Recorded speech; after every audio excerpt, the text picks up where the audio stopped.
Кызы бардын назы бар деген сөз бар го, бул бекерден айтылбаптыр да, себеби эркек киши кыздуу болгондон кийин жүрөгүнүн жарымы айланат экен кызы. Канча чоң ой болсун, кайсы жерге кетпесин, жүрөгүнүн жарымы ал менен чогуу болот экен. Бир турмушка берип жаткан учурда аманатчылык, менин кызым эми жоопкерчилик күбөңө башый, ал сенин бейишиң тозогуң деп өткөзөт экен. Баары бир жүрөгүндө ою, пикири ошол кыз менен болот экен да.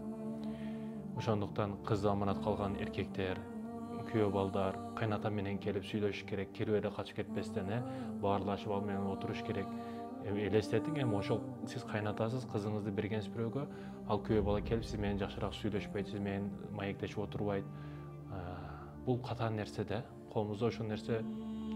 Эми күйөө бала болуп туруп, министр болуп иштесеңиз макул эле, бир күчтүү жумушта иштесеңиз макул эле, ар дайым жумуш менен алек болсоңуз макул эле, бирок бош учурлар болот.